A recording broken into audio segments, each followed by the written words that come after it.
Alright guys, I got my hands on a pretty pristine Johnson 500 complete. I'm going to give it a little bath here, been through it, just wanted to give you a little shot of everything. Tubes are out of it. On the transmitter itself, power supply, haven't gotten into yet. You can see it's very clean, original caps, which all will be changed out. I have no idea on the power supply. I was told he changed the caps, but who knows at this point. It's a kit version, and it's not a factory version. And how can you tell? By the screws around the tube sockets. So, but it's clean. It just needs a little light bath. Not going to go crazy on it, but a little scrub and bubbles. That'll help. Okay, so we gave it a little bath here. You'll be able to see how nice and clean this thing is. Check that out. Isn't that nice? One hit of scrubbing bubbles, no big deal. Very light on it. So we'll let that sit out in the sun for a while. It stayed off the meters and the front faceplate. That's just hand clean. Didn't need to go on the bottom at all. That was very nice. So yeah, it's gonna be fun for a little project.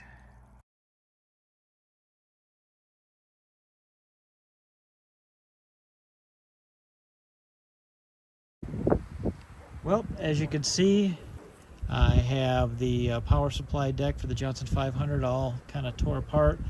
I was told that it had new caps. No, it doesn't. Well, I'm not going to pick it up right now, but I'll show you in the next slide here. Anyways, at some point, the power transformer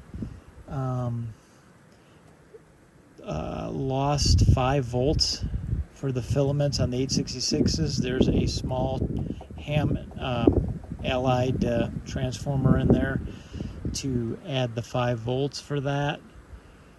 That's the only thing that I can see that was kind of sideways on this thing. So I mean, just going through it all the caps will be replaced, kind of general check out. Of course, we'll reset the gaps on this guy here and the other one, and you know, we'll go from there, one step at a time.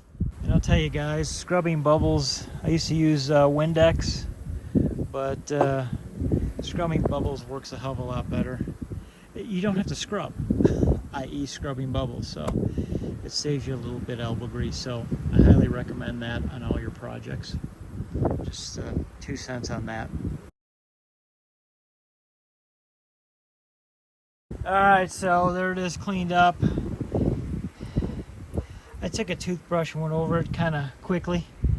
It's fine. I mean, there's some little bit of corrosive pieces. I don't exactly know what that is, black. I don't want to scrub it, because if I get into scrubbing it hard, then it's going to take off the patina, and I'm going to have to go with, you know, like a Brillo type pad and make it all shiny and stuff. So I really don't want to do that. Some guy had this stuff marked 5U4, OD3s all the way back. That's the other rectifier. Anyway, it's not a big deal. 866s, 811s. So the only other thing I did find is one of the 811s, when I took off the anode there, it was loose. The cap was a little bit loose like this, but it was still attached. I had to be real careful, but I'll probably end up buying another 811, but I'll test it and see what happens. I don't trust them when those caps are loose like that. Anyways, that's the deal. And I use a water filter. Not that my water's that bad, but it is a well. There's, you know, some stuff in it, but it leaves it cleaner if I use the water filter. So I mainly use that for my hot tub, but why not? So you can see how that cleaned up really nice. So yeah, it'll be good. Alright, so here's the underside of the chassis. that's that added 5-volt transformer that must have lost 5 volts off the power transformer going to the rectifiers. These are probably original, and replace. So but other than that, it looks pretty good. I might do the little mod that I've seen online to help for arcing. It's a small cap, it's a microfarad cap and a diode. I think I might do that. Other guys have had success with that. And that's that. Okay. Everything's done. Caps. Kind of, I tested the fan because the complaint was that the 1.5 amp slow blow fuse was going, and that is actually hooked through the fan to the filament transformer. Fan is working, and everything is pretty much done here. And next up, onto the power supply. All right, guys, got the power supply deck recapped. These things, man, they were bad.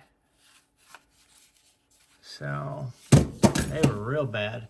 The only thing I need to do is I'm waiting for a 10 microfarad 250, which I don't have. I could put a 33 in, but that's to add some delay to this. Okay, so you don't get any flashovers. Anyways, so yeah, there's the power supply. I am solid stating the 866s. So somebody had put this in because apparently the 5 volts for the 866s took a crap. I will disconnect this because we don't need these we don't need the 5 volts on that. And I say I don't need the 5 volts on the solid state rectifiers.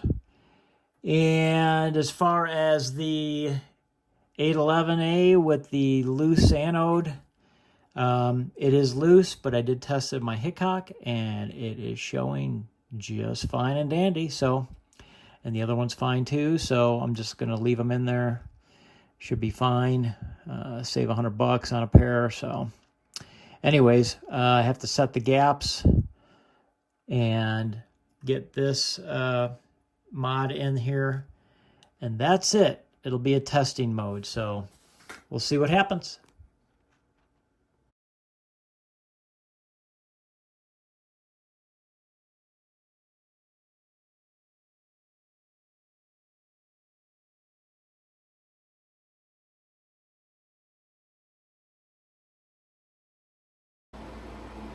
All right, so the 500 is up and running again.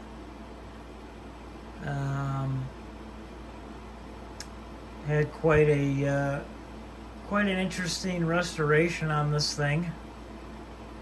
This will be the final.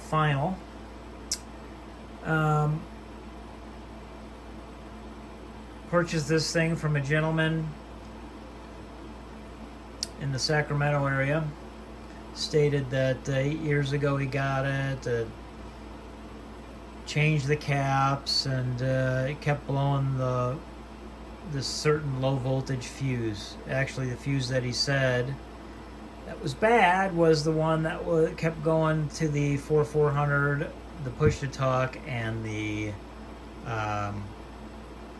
what else? And the fan. So, as it turns out, as you guys saw in the video,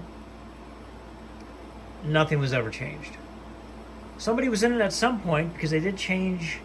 Those caps probably were changed maybe in the 70s. But as you saw, they were pretty old caps. Somebody went in there and changed the bleeder resistors. Put some nice ones in there. Did a nice job on that. So, initially on power up, never blew the fuses. And I could only get, I don't know, 110 mils on the PA out, which was, about 120 watts, 140 watts, depending on the 4400 I put in there. And I thought, well, you know, this thing is only getting half of the rectification. One of the rectifiers only working, and I had solid stated the power supply. So this is 3 days of jacking around with this thing.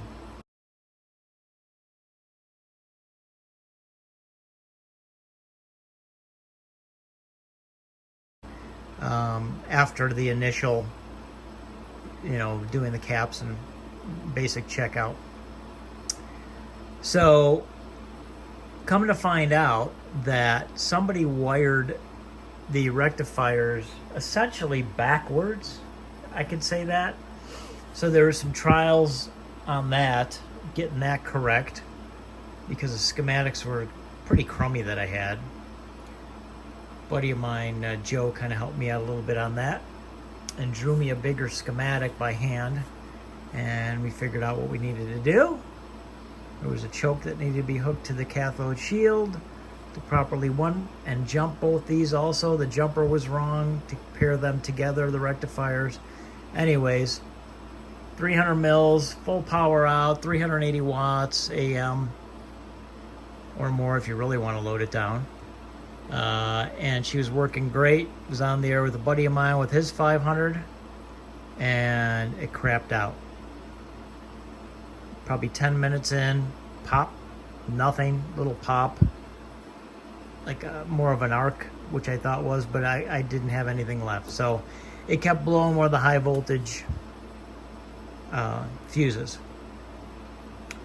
Upon many hours of jacking with that, came to the assumption that I had a blown high voltage transformer, as per checking the manual on troubleshooting. But it just didn't sit right with me. I mean, I tried floating it, thinking that it was to the case, but no, that wasn't it. It still was internal. But when I was doing the rewiring of the rectifiers, I kind of, sniffed around a little bit around there. And anyways, long story short, I ended up figuring, well, this is going to cost me $700 for that. So I wasn't too happy about it. Buttoned it all up, put it back together, put it back in the corner, and said, I'll get to it when I have the cash to buy a new transformer. So up at 4 a.m. the following day, just couldn't sleep, was thinking, I'm going to go grab the high pot. I'm going to check the high voltage choke. So I checked the high voltage choke after I cleaned everything up. It was quite a mess in here. I had to open this up. Power supply weighs 120 pounds. That's 58, I think, transmitter, something like that. Anyways, so it turns out that I disconnected or unbolted the high voltage choke, floated it, and it was fine. Put it back on ground on the chassis. It failed the high pod test. So out I got my ceramics insulators, insulated that, retested it. Actually, I'm lying.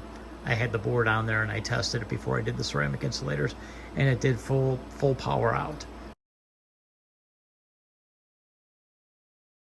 So I knew I had it.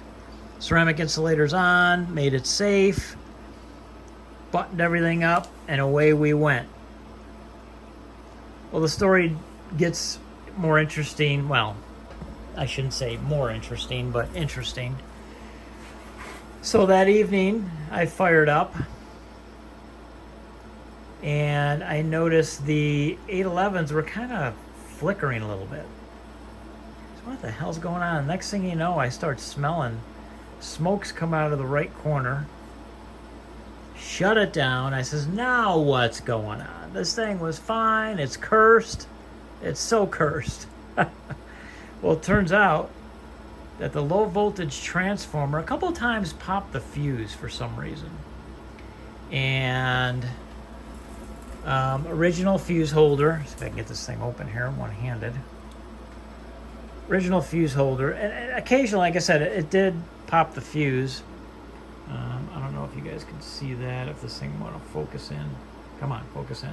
Of course not. Anyhow, this, and it stinks right now, this fuse holder shorted. And that's what caused the problem. It could have caused a lot more damage if I didn't shut it down. So luckily, I have a nice supply of those. And replace the fuse holder. Again, tearing into this thing, flipping it over, yada yada. And last night, I talked on the 500 for a good hour to a buddy of mine in Idaho. She ran pretty good. Knock on wood. Because I'm now I'm really gun shy. Anyway, I just cleaned up the front. Put some new pointers in that I make myself. I was gonna go with the glow in the dark, but I went with the standard ones for now. And she looks real pretty. Not quite museum grade, but it's pretty. Chassis looks nice, as you guys saw earlier in the video. And that's it.